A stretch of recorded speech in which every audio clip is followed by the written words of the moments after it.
వెళ్ళిపోయారు. Okay okay, దేవుని నామానికి మహిమ కలుగును గాక. స్టెల్లా ఎవరున్నారా అక్క? తీసుకుంటానండి. ఓకే అండి, అందరికీ మరొకసారి ప్రైస్తలా. ప్రభు సహాయం కోరుకొని ఒక చిన్న ప్రార్థనతో వాక్యం చెప్పుకుందాం. ఓకే. ప్రేమ గల రక్షక స్తోత్రములయ్యా, మరొకసారి మీ సహాయాన్ని కోరుకుంటున్నాను తండ్రి. బలహీనరాల్ని బలపరచుము, నా పెదవుల్ని నాలుకను తాకుము ప్రభా. యోగ్యమైన విధానంలో మీ వాక్యమును ప్రభా నేను షేర్ చేసుకుంటూ కృపదయచేము. కనపడని ప్రతి విధమైన అంధకార చీకటి శక్తుల ప్రభావమును నజరేయుడైన యేసయ్య నామములో లయపరుస్తున్నాను. శిలువ విజయాన్ని కోరుకుంటున్నాం, మీ రక్త ప్రోక్షణకి నీకు తెచ్చుకుంటున్నాం. మమ్మల్ని అందరినీ కూడా బలపరచుము, నీ కృపకై జ్ఞాపకం చేసుకున్నాము. ఆశ్రయ దుర్గమా, కేడమ, ఉన్నత దుర్గమా, గొప్ప దేవ, సృష్టికర్త, సింహాసనాసీనుడా, నా దేవుడు సజీవుడు, నాలో ఉన్నవాడు, లోకంలో ఉన్నవాని కంటే గొప్పవాడు ప్రభా. మీరు జయించినారు, మాకు జయించుటకు నేర్పించినారు, అందుకే స్తోత్రములు. సర్వంలో సర్వం సమస్తమైన నా తండ్రికి సమస్తాన్ని అప్పచెప్పుకుంటూ యేసయ్య నామములో స్తుతి ప్రార్థన మీకు అప్పచెప్పుకున్న మీ పొందుకుని నామ తండ్రి, ఆమేన్. దేవనామంలో అందరికీ మరొకసారి ప్రైజ్ ది లార్డ్. ఈ దినము ఇర్మియా గ్రంథము మనం 32వ అధ్యాయంలోకి వచ్చినాం. నిజంగా ఇవన్నీ కూడా మనం ఇంతకుముందు కూడా చెప్పుకున్నాం. పాత నిబంధన అనేది మనం ఏంటంటే మనం నేర్చుకునే పుస్తకం. పాత నిబంధన గ్రంథం అంతటిని కూడా ఎలా జీవించాలో, ఏ విధంగా ఉండాలో నేర్పిస్తుంది. అంటే ఆ కాలంలో దేవుని ప్రజలు తిరుగుబాటు చేసినప్పుడు దేవుడు ఎంత బాధపడ్డాడో, దేవుడు ఎంత దుఃఖం అనుభవించినాడో అనేది మనకు తెలియజేస్తుంది. తప్పు చేసినప్పుడు దేవుడు ఏ విధంగా వాళ్ళని డిసిప్లిన్ చేయటానికి కొన్ని శిక్షలు వారి మీదకి పంపటం, ఇవన్నీ చూస్తున్నాం. పాత నిబంధనలో మనం తీసుకోవాల్సింది ఏంటంటే, మనము ప్రభువు చేసే శిక్షను తృణీకరించకుండా లోబడి మనం సరిగా జీవించాలి. మనం అలర్ట్ అవ్వటానికి పాత నిబంధన మనకు బాగా ఉపయోగపడుతుంది. అంటే ఆత్మీయ జీవితంలో మన జాగ్రత్త, ఏ విధంగా జాగ్రత్తగా ఉండాలి, ఏ విధంగా జాగ్రత్తగా జీవించాలి, ఏ విధంగా మనం పరిశుద్ధతను కాపాడుకోవాలి, ఏ విధంగా దేవుని దుఃఖపరచకుండా జీవించాలి, ఏ విధంగా దేవునికి ఇష్టంగా ఉండాలి అనేది వాళ్ళ జీవితాలు మనకు మాదిరిగా ఉన్నాయి. తప్పిపోయిన వారి జీవితాలు మనకు ఒక హెచ్చరికగా, ఫలవంతంగా జీవించిన వారి జీవితాలు మనకు మాదిరిగా. కాబట్టి ఇవన్నీ కూడా మనం నేర్చుకునే విషయాలు. కాబట్టి అనేకమైన విషయాలు మనం బోధించుకోవటానికి మనకు దేవుడు కృపనిచ్చినాడు, చక్కటి గ్రూపును కూడా మనకు అనుగ్రహించినాడు. అందుకే దేవునికి వందనాలు చెల్లిస్తూ ఎన్నో విషయాలు మనం ఇది వాక్య పరిచర్యకు ఎన్నో విషయాలు ధ్యానించుకోవటానికి, అనేకమైన విషయాలు తెలుసుకోవటానికి మనకు దేవుడు కృపనిస్తున్నాడు. దీన్ని బట్టి బైబిల్ ఇంకా ఎక్కువగా చదువుకోవటానికి దేవుడు మనకు అవకాశాలు ఇస్తున్నాడు. అంత్యకాలంలో ఈ అపాయకరమైన దినాల్లో దేవుని గురించి మనం ఎంతగా తెలుసుకుంటే అంత మంచిది.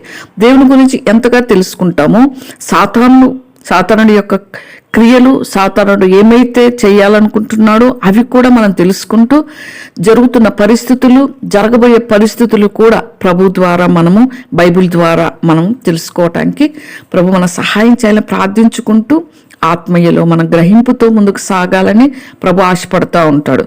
కాబట్టి ఎన్నో భయంకరమైన పరిస్థితులు గతంలో కూడా చెప్పుకున్నాం. భయంకరమైన ఎటువంటి పరిస్థితులు అంటే, అధికారులే అంటే యథా రాజా తదా ప్రజ అంటారు కదా, అధికారులే తప్పు చేస్తే ఇక ఎవరు బాగు చేస్తారు దేశాన్ని అన్నట్టుగా అనేక దేశాల్లో ఉన్నాయి, అనేక కంట్రీస్లో. నిజంగా అటువంటి భయంకరమైన దినాల్లో ఉంటున్నాం. మొన్న మధ్య తరచుగా అంటే వస్తున్నాయి, తరచుగా చాలామంది అంటే దాని గురించి మాట్లాడుతూ ఉన్నారు ఛానల్స్లో. ఏమనంటే ఎప్స్టీన్ ఫైల్స్, ఆ ఫైల్ బయటకు వచ్చింది, దాంట్లో ఉన్న ఘోరమైన విషయాలు అనేకులు బయటకు వచ్చారు. ఆ ఫైల్లో ఏముంది అంటూ, ఎప్స్టీన్ ఫైల్స్లో ఏముందంటూ చాలామంది చాలా విషయాలు చెప్పినారు. కాబట్టి మనం అటువంటి విషయాల్లో కూడా, అటువంటి భయంకరమైన విషయాల్లో ఈ వీరున్నారా అంటే మనకు ఆశ్చర్యం వేస్తుంది. అతను అంటే అతను ఎప్స్టీన్ ఫైల్స్ అంటే దాంట్లో అనేకమైన విషయాలు రాసినాడు. వీటి విషయంలో చార్లీ క్లిక్ అనే అతను కూడా చనిపోవటం జరిగింది కదా అమెరికాలో. ఎందుకంటే అతను దీన్ని బయటికి తీసుకొచ్చాడు. ఆ ఫైల్స్లో విషయాలు బయటికి తీసుకొస్తే చంపేస్తున్నారు. అమెరికాలో చంపేస్తున్నారు కదా. మనకు ఆంధ్రాలో మనకు ప్రవీణ్ పగడాల అన్న ఎట్లానో చనిపోయినాడో, ప్రభు కోసం నిలబడితే అట్లా చాలీ క్లిక్ను కూడా అదే విధంగా గంతో చంపేస్తున్నారు. ఈ విషయాలు, ఈ ఫైల్లో విషయాలు బయటకు తెస్తున్నారని. పాపం ఎప్పుడైనా బయటికి రాక మానదు, అది ప్రభువే బయటికి తెస్తాడు. ప్రభువుకు అన్నీ తెలుసును. కాబట్టి ఈ ఫైల్స్ని బయటికి కానీ నువ్వు తెస్తే నన్ను గెలిపిస్తే తెస్తాను అన్నాడు ఆ దినాల్లో ట్రంప్ గారు. ఆ తేవడం జరిగింది, కానీ ఆయన్ని లేకుండా చేశారు. ఆయన పైకి గద్దె మీదకి ఎక్కే వరకే ఆ మాట నిలబడింది. తర్వాత ఆయన చంపటం జరిగింది. దీంట్లో ఉన్న విషయాలు భయంకరమైన ఏంటంటే సెక్సువల్ అబ్యూస్ అంటే మైనర్లని, చిన్న పిల్లలని బాధ పెడతారు. ఇంకంతకంటే చెప్పడానికి కూడా ఇష్టం లేదు. చిన్నపిల్లల్ని కనపడకుండా తీసుకెళ్ళిపోతారు. కనపడలేదు పిల్లలు అనుకుంటారు. ఎలా తీసుకెళ్తారు, చంపేసి వాళ్ళని చంపుకొని కూడా తింటారంట ఆహారంగా. ఎంత భయంకరం! ఆ దినాలు, కరువు దినాలు మనుషులు తింటే అంటే ఏంటంటే ఇది ఒక శాడిజం. ఎంత శాడిస్టులు కాకపోతే ఆ పని చేస్తారు. వీళ్ళకి ఆహారం లేకనా? ఎందుకు వీళ్ళకి ఆహారం లేకనా, లేకపోతే దేనికి ఈ విధంగా చేస్తున్నారు కదా? సాతానుడికి లొంగిపోయినారు. దీంట్లో డొనాల్డ్ ట్రంప్ ఉన్నారు, ఎలన్ మాస్క్ ఉన్నారు, మైకేల్ జాక్సన్ ఉన్నారు, బిల్ గేట్స్ ఉన్నాడు, లియోనార్డో ఉన్నాడు, డికాప్రియో, జార్జ్ టా ఉన్నాడు, బుష్ ఉన్నాడు, బిల్ క్లింటన్ ఉన్నాడు, ప్రిన్స్ ఆండ్రూ ఉన్నాడు, బ్రూస్ విల్సిస్ ఉన్నాడు. మొత్తం 50 మంది దాకా ఉన్నారు. ఇంకా చాలా చాలా బడా బాసులు అందరూ, రాజకీయవేత్తలు, రాజకీయ నేతలు, పెద్ద పెద్ద వాళ్ళల్లో వీళ్ళందరూ కూడా ఈ జెఫ్రీ ఎడ్స్టన్ అనే ఆయనతో సంబంధం పెట్టుకొని ఈ చీకటి కార్యాలన్నీ చేసినట్టు. ఇతన్ని జెఫ్రీ ఎడ్సన్ ఇతను స్టార్ట్ చేసినాడు. ఇతను మామూలు సామాన్య మనిషి, కానీ పెద్ద పెద్ద కంపెనీస్లో జాబ్ చేస్తూ పెద్ద పెద్ద వాళ్ళతో సంబంధాలు పెట్టుకొని ఒక దీవినే కొన్నాడు. ఆ దీవిని కొని ఈయన పేరులోకి వచ్చాడు, ప్రఖ్యాతిలోకి. వాళ్ళల్లో ఇతన్ని దాంట్లో వీళ్ళ పెద్ద పెద్ద వాళ్ళని పరిచయాలు చేసుకొని ఇలా చేసి ఇటువంటి చీకటి కార్యాలు, అతను ఒక చీకటి కార్యాలు చేసే వ్యక్తి. కాబట్టి ఇటువంటి భయంకరమైన దినాలు ఇప్పటికీ జరుగుతున్నాయి. ఎప్పుడో జరిగిన చరిత్ర కాదు, ఇది జరుగుతూ ఉన్నాయి. ఇటువంటి భయంకరమైన దినాల్లో మనం ఉన్నాం. అయితే 2019లో ఈయన చనిపోవటం జరిగింది. ఈ కార్యాలు ఎవరైతే స్టార్ట్ చేసినాడో అతను ఉరి పెట్టుకొని చచ్చిపోయాడు అని బయటికి తెచ్చినారంట. కానీ ఎలా చనిపోయాడో అనుమానాస్పదం అన్నట్టుగా. అతను ఎక్కడ బయటికి తెస్తాడో అని కూడా, ఇవన్నీ బయటకు వస్తాయని చంపారో ఎవరికి తెలియదు అన్నట్టుగా. ఇటువంటి అంటే దేశ నాయకులే ఇట్లా ఉంటే ఎవరు? మన దేశ నాయకుడు కూడా ఉన్నారని చెప్తున్నారు. ఎవరు అంటే కాబట్టి ఇటువంటి రాజులను మనం ఈరోజు కూడా చూసుకోబోతున్నాం. బైబిల్లో కూడా ఉన్నారు. దేవునికి అయిష్టమైన కార్యాలు జరిగించిన వారు, మనుషుల్ని, పసిపిల్లల్ని బలి అర్పించి చంపుతా ఉంటే దేవుడు చూడలేక శిక్షించినాడు వాళ్ళని. బైబిల్లో కూడా ఆనాడు ఉన్న వాళ్ళు ఈనాడు కూడా ఉన్నారు. పాత నిబంధన ఇంకా నెరవేరుతూనే ఉందనాలి చెప్పాలంటే ఒక మాటలో. ఆనాడు పాత నిబంధనలో ఉన్న పాపము ఇప్పటికీ ఉంది. కాకపోతే ఒకటే తేడా, పాత నిబంధనలో లాగా వెంటనే శిక్షలు రావటం లేదు, వెంటనే పనిష్మెంట్ రాకపోవటం చూచి జనులు తెగించేస్తున్నారు. మేము బాగుంటున్నాం, మాకేం కావట్లేదు.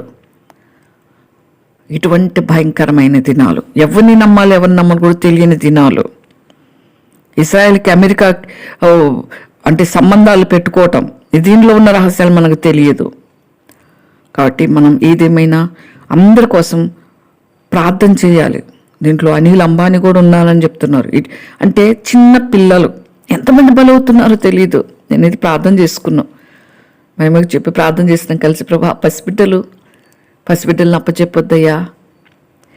నిజంగా పసి ప్రాణాలు, మనం అటువంటి దినాల్లో ఉన్నాం. ఇంకా మనిషిని పూజించే దినాలు కూడా ఉన్నాయి ఇప్పటికీ. నార్త్ కొరియాలో కిమ్ ఉన్నాడు కదా ప్రధాని, ఆ కిమ్ని పూజించాలి అందరూ అంతే. కిమ్ వాళ్ళ చెల్లి వాళ్ళ అన్నని కాపాడుతూ ఉంటారు పర్సనల్గా. కిమ్కి పర్సనల్గా ఎవరు ఉంటారంటే వాళ్ళ చెల్లినే. ఆమె కిమ్ని కాపాడుతూ ఉంటుంది.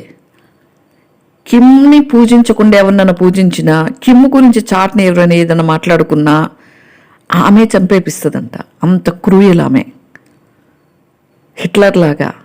కిమ్ అంతే, కిమ్ చెల్లి ఇంకా భయంకరమైనది. చిన్నప్పటి నుంచి అన్నది చెల్లెలిద్దరు కలిసి చదువుకున్నారంట. ఇప్పుడు చూస్తే కిమ్ ఎంత ఎంత క్రూయల్గా వాళ్ళు మారిపోయినారు. ఆయన తప్ప ఎవరినైనా పూజిస్తే ఆయన ఫోటోనే ఉండాలి, ప్రతి ఇంట్లో వాళ్ళ పితరుల ఫోటోలు ఉండాలి. కిమ్ పితరుల ఫోటోలు, ఆయన ఫోటోలు, వాటికే పూజించాలి. ఏ దేవుణ్ణి పూజించకూడదు. అక్కడ క్రిస్టియానిటీకి నో, తెలిస్తే చంపేస్తారు.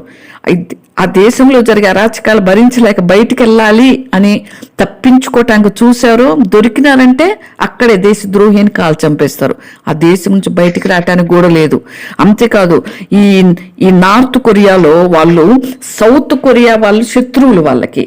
ఈ నార్త్ కొరియా వాళ్ళు సౌత్ కొరియా వాళ్ళ విషయాలు కనీసం టీవీలో చూసినా వాళ్ళని బతకనివ్వరు. అటువంటి భయంకరమైన దినాలు, ఇటువంటి దినాల్లో ఉన్నాం. దేశం వేరే కావచ్చు, కానీ ఇటువంటి ప్రపంచంలో మనం ఉన్నాం, ఇటువంటి లోకములో మనం ఉన్నాం. అటువంటి క్రూయాలిటీ మనుషుల్లోకి వచ్చేసింది. మనుషులే దేవుడైపోయినారు, మనుషులే దేవుడిగా పూజింపబడతారని ప్రకటనలో చెప్పినట్టుగా. కాబట్టి అటువంటి దినాల్లో ఉన్నాం. మనం జాగ్రత్త కలిగి ఎంతో ప్రార్థనాపూర్వకంగా ఈ పరిస్థితుల్లో మనం లేం, ఆ ప్రాంతంలో మనం లేం. ఎందుకంటే మనల్ని పుట్టించేది ప్రభు. ఏ తల్లి గర్భంలో ఏ బిడ్డను పెడతాడో, ఏ పేరెంట్స్ ద్వారా ఏ బిడ్డలను బయటకు తెస్తాడో మన చేతుల్లో లేవు, ప్రభు చేతిలో ఉంది. నిజంగా మనం ధన్యులం, దేవుని బిడ్డలమయ్యాం. అంటే క్రూయాలిటీ కలిగిన కంట్రీస్లో లేం. ఇండియా అంటే ఇండియాలో కూడా ఉంది. ఇంకా 15 దేశాల దాకా దేవుడు అంటే పడని క్రైస్తవులను అంటే హింసలు ఎదుర్కొంటున్న దేశాలు దాదాపుగా మనకు తెలిసి 15, ఇంకా ఎన్ని ఉన్నాయో మనకు తెలియదు. ఈ నార్త్ కొరియాలో దేవుని మార్గాన్ని అనుసరిస్తే ఇప్పుడు మనం చెప్పుకున్నట్లుగా జైలు శిక్షలు, శ్రమ శిబిరాలు, కిమ్ వాళ్ళ చెల్లిద్దరు. సోమాలియాలో ఉగ్రవాదుల గుంపులు క్రైస్తవులు పూర్తిగా వాళ్ళు రహస్యంగా వాళ్ళు జీవించే రహస్య ప్రార్థనలు చేసుకోవాలి. యెమెన్లో చూస్తే యుద్ధ పరిస్థితుల్లో క్రైస్తవుల జీవితం తీవ్రమైన ప్రమాదాల్లో ఉన్నాయి. లిబియాలో చూస్తే వీటన్నిటి కోసం మనం ప్రార్థన చేయాలి. మతపరమైన హింసలు, అపహరణలు, అంటే ఇటు చూసి మనుషులు కనపడరు, హత్యలు జరుగుతూ ఉన్నాయి. సూడాన్లో చూస్తే చట్టపరమైన ఆంక్షలు, సామాజిక వేధింపులు. ఎరిట్రియాలో చూస్తే అనుమతి లేని సంఘాల నిషేధం, విశ్వాసులు అరెస్టులు. అది మనకు భారత్లో కూడా ఈ మధ్య వస్తున్న అనుమతి లేని సంఘాలను తీసేయాలని కూలగొట్టేస్తున్నారు. నైజీరియాలో చూస్తే ఉగ్రవాదులు చిన్నపిల్లల్ని ముందే వాళ్ళని కట్టేసి షూట్ చేస్తున్నారు. ఎందుకంటే మీ భవిష్యత్తు కూడా ఇంతే, మీరు దేవుని బిడ్డలను అనుసరిస్తే మీ తల్లిదండ్రులు జరిగిందే మీకు జరుగుద్దని చూపిస్తున్నారంట. ఆ పసి ప్రాణాలు ఏమైపోవాలి. అటువంటి భయంకరం నైజీరియాలో జరుగుతూ ఉంది. గ్రామాల మీద దాడులు చేస్తున్నారు, హత్యలు చేస్తున్నారు. ఇంకా పాకిస్తాన్లో చూస్తే ఒక చట్టం పెట్టుకున్నారు, బ్లాస్ఫేమి అని. ఆ చట్టం ద్వారా దుర్వినియోగం చేస్తూ వివక్ష చూపిస్తున్నారు. ఇరాన్లో చూస్తే క్రైస్తవ మార్గాన్ని అనుసరిస్తే అరెస్టులు, శిక్షలు. అక్కడ బుర్కా వేసుకోని వాళ్ళని కూడా శిక్షిస్తున్నారు. ఇంకా అది వేరే సంగతి. అసలు అక్కడ కరువులు భయంకరంగా నేను చెప్తా ఉన్నారు. ఆఫ్ఘనిస్తాన్లో చూస్తే క్రైస్తవ మార్గాన్ని అనుసరిస్తే ప్రాణాపాయం అని చెప్తున్నారు. నిజంగా సౌదీ అరేబియాలో చూస్తే బహిరంగ ఆరాధన పూర్తిగా నిషేధించబడింది. మయన్మార్లో చూస్తే సైనిక పాలన మతపరమైన దాడులు జరుగుతున్నాయి. సిరియాలో చూస్తే యుద్ధం కారణంగా క్రైస్తవ సముదాయాలే నాశనం అయిపోతున్నాయి. మాలీలో చూస్తే ఉగ్రవాదుల గుంపుల వల్ల తీవ్ర ప్రమాదాలు. మన ఇండియాకు వస్తే కొన్ని ప్రాంతాల్లో మతపరమైన హింస, తప్పుడు ఆరోపణలు. ఇప్పుడు ఏం చేస్తున్నారు, హిందూస్ దేవాలయాల ముందు ఏదో ఒకటి చేసుకుని వాటిని క్రైస్తవుల మీద నెడుతున్నారు. హిందూ స్త్రీలను రేపి వాళ్ళ మీద అంటే అబద్ధ సాక్ష్యాలు పలికిస్తున్నారు. ఇటువంటి దినాల్లో ఉన్నాం. మనమున్న ప్రాంతాలు సురక్షితంగా ఉన్నామంటే, దేవుడు మనం సురక్షితంగా ఉంచాడంటే వీరి కోసం మనం ప్రార్థించటానికి, ప్రార్థనలో మెలకుగా ఉండాలి. వీటన్నిటి నిమిత్తం ప్రార్థించాలి.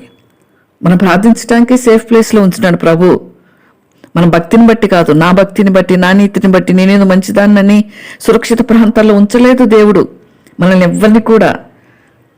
దేవుడు మనల్ని పుట్టించిన కారణం ఏంటంటే ఆయన మహిమ కొరకే జీవించాలని. ఆయన మనం బ్రతికిస్తున్న కారణం ఏంటంటే ఆయన ఉద్దేశాలు నెరవేర్చాలని. ఆయన మన విషయంలో ఏం ఉద్దేశించినాడు దాన్ని నెరవేర్చడానికి బ్రతికించుకున్నాడు అంతే. మంచివారమని కాదు, మంచోళ్ళు వెళ్ళిపోయినారు భూమిని విడిచిపెట్టి. దేవుని కొరకై సవాలు చేసి జీవించిన వాళ్ళు వెళ్ళిపోయినారు. వాళ్ళకంటే మంచివాళ్ళం కాదు, నేను మంచిదాన్ని కాదు వాళ్ళకంటే. ఆయన మహిమ కొరకు ఆయన ఉద్దేశాలు మన ఎడల జరిగించాలని దేవుని ఉద్దేశం ఎరగాలి.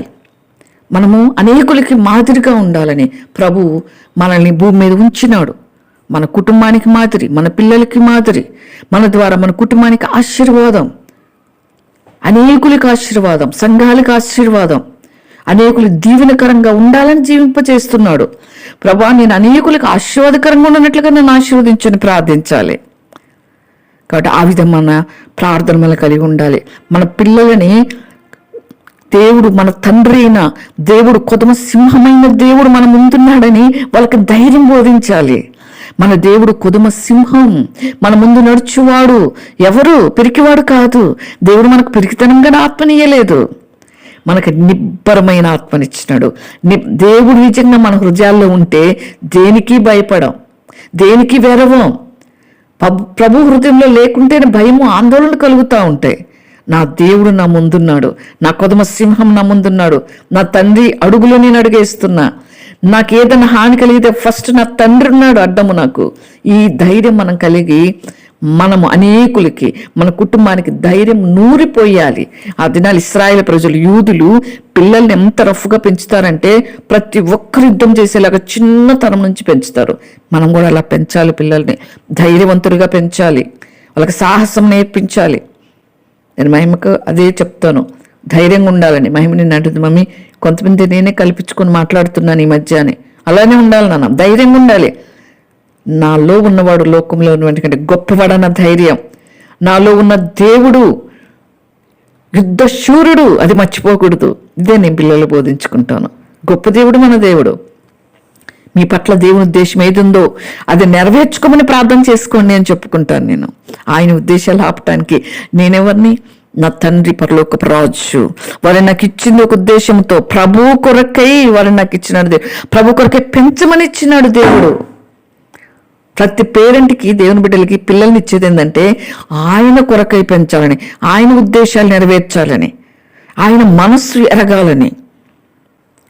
నాకు ఇష్టమైనట్లుగా నా పిల్లల్ని నేను పెంచితే అది దేవునికి ఇష్టం ఉండదు. నా పిల్లలు నేను భూమి మీదకి తీసుకురాలేదు, నా తండ్రి తీసుకొచ్చాడు భూమి మీదకి. నా తండ్రి ఇచ్చాడు పిల్లల్ని, ఆయనకే చెందునుగాక పిల్లలు. ఆయన మహిమ కొరకే పెంచాలి, ఆయన కొరకే జీవింపచేయాలి. ఇది నా డిజైర్ పిల్లల విషయంలో. ఆయన ఇష్టం, ఆయన ఏది చేయాలనుకుంటే చేస్తాడు. వాళ్ళు స్వతహాగా దేవుని చిత్తంను ఎరగాలి.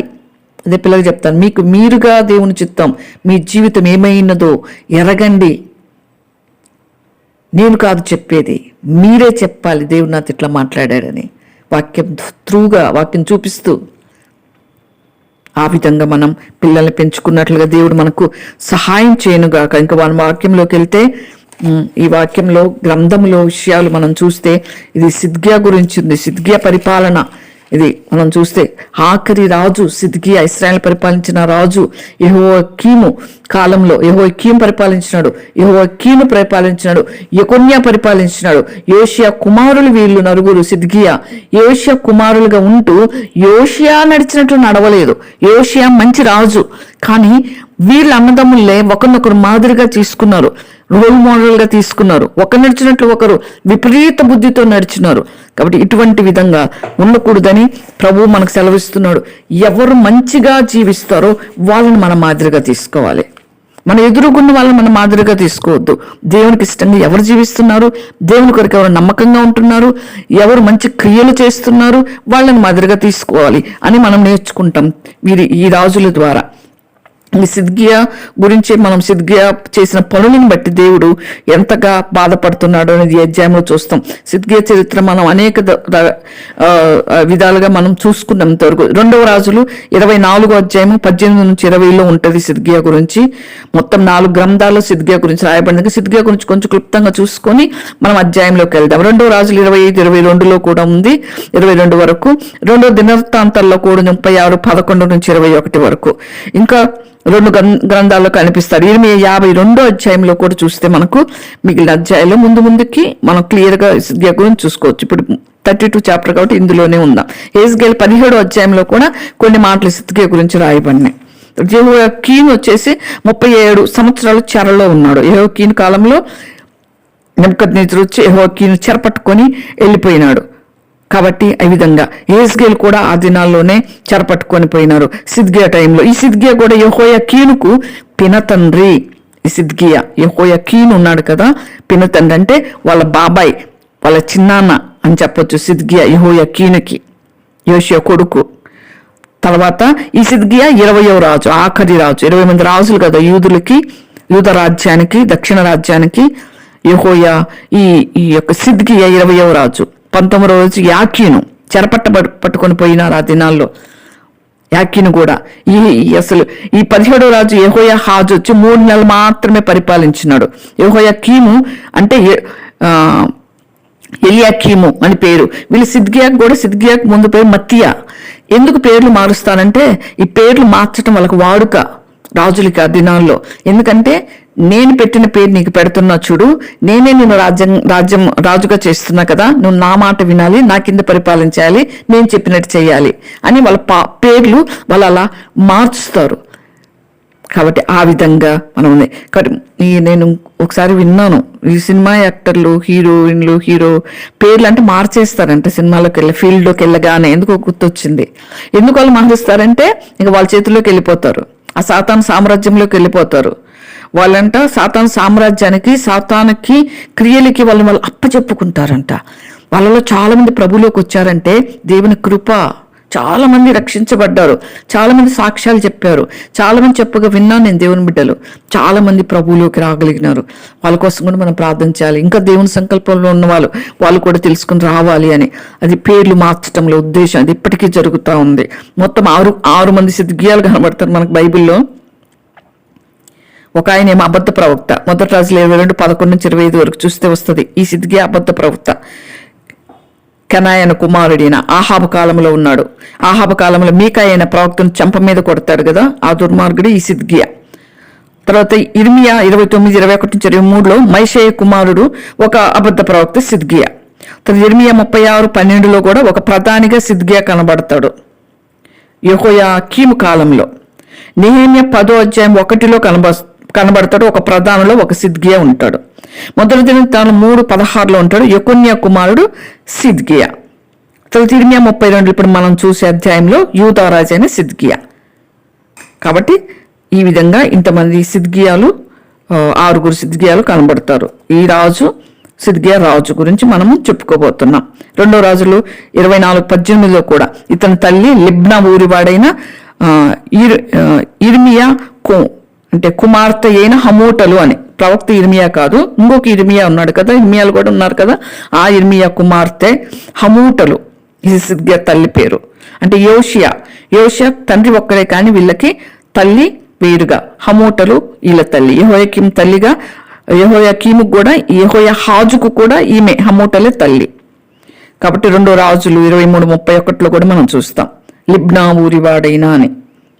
తండ్రి యోషియా, తల్లి హమూటలు. సిద్కియా తల్లిదండ్రులు హమూటలు, యోషియా. ఎప్పుడు రాజు అయినాడు అనే విషయం మనం సిద్కియా గురించి చూస్తే, ఎందుకంటే వాళ్ళ గురించి చూస్తే కదా దేవుడు ఎందుకు ఇంత శిక్షించాడు అనే విషయం మనకు తెలుస్తుంది. దేవుడు అన్యాయస్తుడిగా మనం లెక్క కట్టుకుని ఉంటాం కదా. 2వ రాజులు 24:18లో సిద్కియా ఏలన ఆరంభిస్తాడు. అప్పుడు సిద్కియా ఏలన ఆరంభించినప్పుడు 21 సంవత్సరాలు సిద్కియాకి.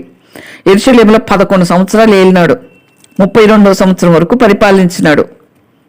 2వ రాజులు మనము ఎట్లా రాజు అయినాడు అనేది చూస్తే 2వ దినవృత్తాంతాల్లో ఉంటుంది. 36:11-13లో ఉంటుంది. సిద్కియా 21 ఏళ్ళ వాడే యెరూషలేములో 11 సంవత్సరాలు ఏలినాడని దేవుని నామాన్ని బట్టి అతనితో, అంటే నెబుకద్నెజరుతో ప్రమాణం చేయిస్తాడు. నెబుకద్నెజరు దేవుని నామంలో నువ్వు నా కింద పరిపాలించాలి, నా మాట వినాలి అని. పెళ్లిళ్ళు ప్రమాణాలు చేస్తారు కదా, ప్రమాణం మర్చిపోయినాడు సిద్కియా. చాలా మంది కుటుంబాల్లో పెళ్లిళ్ళ ప్రమాణాలు మర్చిపోతారు. ఈ దినాల్లో కూడా అవి జరుగుతూ ఉంటాయి. దేవుని నామములో ఏదైతే ప్రమాణం చేస్తామో అది ఎట్టి పరిస్థితుల్లో తప్పిపోకూడదు. తప్పిపోతే సిద్కియా తప్పిపోయాడు, బందీ అయిపోయి శిక్షకు గురైనాడు. అది సేమ్ అంతే ఇప్పుడు దినాల్లో కూడా. అందుకే అవి చూసి మనము నేర్చుకోవాలి. దేవుని నామం ఎంత బలమైన నామం, ఆయన నామం. దేవుని నామములో ప్రమాణం అనేది చెప్పాలంటే ఒక మాట ఒంట్లో భయం పెట్టుకొని చేయాలి. పెళ్ళిళ్ళలో చేసే ప్రమాణాలు చివరి వరకు ఏం ప్రమాణాలు చేయాలో అసలు బాగా రోజు ఒకసారి ఫ్యామిలీ పిల్లలు గుర్తు తెచ్చుకున్న మంచిదే. భార్యాభర్తలు ప్రమాణాలు ఎన్ని ప్రమాణాలు నెరవేర్చాం, ఎన్ని ప్రమాణాలు నెరవేర్చలేదు. అందుకే ఐక్యత ఉండట్లేదు కుటుంబాల్లో. ఐక్యత, ప్రేమ ఉండాలంటే దేవుని నామం. అందుకే దేవుడు ప్రమాణాలు చేపిస్తాడు. ఆయన ఊరికే ఎటువంటి కూడా పద్ధతులు, ఎటువంటి కట్టడలు పెట్టడు. ఆయన ఒక ఉద్దేశంతో నా నామంలో ప్రమాణం చేస్తే భయంతో ఉంటారు, నెరవేరుస్తారు అని. కాబట్టి అటువంటి విషయాల్లో అంటే ప్రమాణం అంటే ఒట్టు పెట్టుకోవటం. కాబట్టి ఇటువంటి యెకొన్యాను ఒట్టు పెట్టుకున్నట్టుగా చేయలేదు, అతను తప్పిపోయినాడు, ఎదురు తిరుగుతానంటాడు సిద్కియా నెబుకద్నెజరుకి. ఇర్మియా చాలాసార్లు చెప్తాడు, లొంగిపో సిద్కియా, లొంగిపో, దేవుడే మిమ్మల్ని నెబుకద్నెజరు మీకు పైగా పెట్టినాడు. అప్పటికే బబులోను మహారాజ్యం, పెద్ద రాజ్యం అయిపోయింది, వర్ధిల్లింది అప్పటికే రాజ్యం. లొంగిపోతే శిక్ష తగ్గిపోతుంది నీకు, అక్కడ ఉండి చెప్పినట్టు చెయ్యి అంటే ఎదురు తిరిగినాడు. అప్పటికే యెకొన్యాను తీసుకొని పోయినాడు. ఆ తర్వాత సిద్కియా మీద పడింది నెబుకద్నెజరు కన్ను. రాజుగా చేసినాడు ఫస్ట్, తర్వాత ఆ రోజు నుంచి నాకు లోబడు, పరిపాలన చేయన్నాడు. కాబట్టి అతను చేయలేదు, మాట వినలేదు. 2వ రోజున 17లో ఉంటుంది, అది మనం చదవాలి. ఎట్లా మత్తిన్యా సిద్కియా అని పేరు పెట్టబడిందో, నెబుకద్నెజరు ఏ విధంగా పేరు పెట్టాడో అనేది. ఎల్యాకీము ఏమో యెహోయాకీం అని పేరు పెట్టినాడు. ఆ తర్వాత ఇవన్నీ కూడా పేర్లు మార్చాలి అని. కాబట్టి ఈ విషయాలు ఈ విధంగా చేస్తున్నాడు. వాళ్ళకి లోబడేలి, వాళ్ళకి పన్ను కట్టాలి. అప్పుడు వీళ్ళు ఏమనరు. అది దేవుడే చేయమన్నాడు, లొంగిపోమన్నాడు. ఎందుకంటే ఇశ్రాయేలు దేశం పాడైపోయింది, దేశం చెడిపోయింది. దేవుడు చూడలేక సమూల ధ్వంసం చేస్తున్నాడు నెబుకద్నెజరు. అందుకే ప్రమాణం తప్పిపోయినాడు కాబట్టి సిద్కియా భయంకరమైన శిక్ష. దేవుని నామములో చేసిన ప్రమాణం తప్పిపోవటం మూలంగా దేవుని దృష్టికి చెడుతనం చేసినట్లే దేవుని ప్రమాణం తప్పితే. 2వ దినవృత్తాంతం 16:12 ఉంటుంది. అతడు తన దేవుని యెహోవా దృష్టికి చెడు నడత నడుచుచు అని ఉంటుంది. అంటే జీవితాంతం నడుచుతూనే ఉన్నాడని, నడిచను అని లేదు, హాస్టెన్స్లో లేదు, ప్రజెంట్ కంటిన్యూషన్లో ఉంది, నడుస్తూనే ఉన్నాడు. 36:9 యెహోయాకీను అంటే యెహోయాకీను వచ్చి 8 సంవత్సరాలు 3 నెలలు 10 దినాలు పరిపాలించినాడు. కానీ ఆ 3 నెలలు 10 రోజుల్లో కూడా సరిగ్గా లేడు, చెడు నడితే నడిచినాడు, చెరపట్టబడిపోయినారు. పరిపాలన కాలం అంతా సిద్కియా దుర్మార్గంగా నడిచినాడు, 11 సంవత్సరాలు కూడా. 2వ రాజులు 24:19 మనం నెమ్మదిగా ఇంట్లో ఉన్నప్పుడు చదువుకుంటే యెహోయాకీము నడిచినట్లుగా అని ఉంటుంది. అంటే తన సోదరుని మాదిరిగా తీసుకున్నాడు, తండ్రిని మాదిరిగా తీసుకోలేకపోయినాడు. కాబట్టి ఈ విధంగా మనము వీళ్ళ విషయాలు అంత భయంకరమైన తప్పిదం, దేవుని నామములు చేసిన ప్రమాణం తప్పిపోవటం మూలంగా సిద్కియా కన్నుల ముందే పిల్లల కన్నులు ఊడబీకి అతన్ని సిద్కియా కన్నుల ముందు చంపి, తర్వాత సిద్కియా కన్నులు ఊడబీకి చెరసాల్లో వేసినాడు. ఆయన తిరిగి యెరూషలేముకు రాలేదు. వాళ్ళ దినాలు ఏంటంటే సొంత దేశంలో ఉండాలంటే చాలా ఇష్టపడతారు, ఆశ, వాళ్ళకి చాలా ఇష్టం. సొంత దేశం, మా దేశంలో మేము ఉండాలి. ఇప్పుడు మనం కూడా అంతే కదా, భారతదేశం నా మాతృభూమి, భారతీయులందరూ నా సహోదరులు అంటే మన ప్రమాణాలు పెద్దగా చేస్తాం కదా. ఎందుకు? దేశం అంటే అభిమానం మనకి, మా దేశం అన్నట్లుగా. కాబట్టి అటువంటి ప్రమాణం చేసిన ప్రమాణాన్ని తప్పిపోవటం మూలంగా వచ్చిన శిక్షయే ఇది మొత్తం కూడా. కాబట్టి మనం ఏదేమైనా ప్రమాణం తప్పపోకూడదు. దేవుని నామంలో ఏమైతే మాట్లాడుతున్నామో జాగ్రత్తగా మాట్లాడేది. దేవుని నామందుకే వ్యర్థంగా ఉచ్చరించొద్దు అని దేవుడు చెప్పినందుకే ఈనాడు కూడా అంతే. దేవుని నామాన్ని ప్రతిదానికి వాడకూడదు. అవునంటే అవును, కాదంటే కాదు, ఇంకంతే. దానికి మించి ఏది వద్దన్నాడు దేవుడు కొత్త నిబంధన కాలంలో. దేవుని నామంలో ప్రమాణం చేస్తే ఖచ్చితంగా నిలబడాలి. అందుకే ఈ 32వ అధ్యాయంలో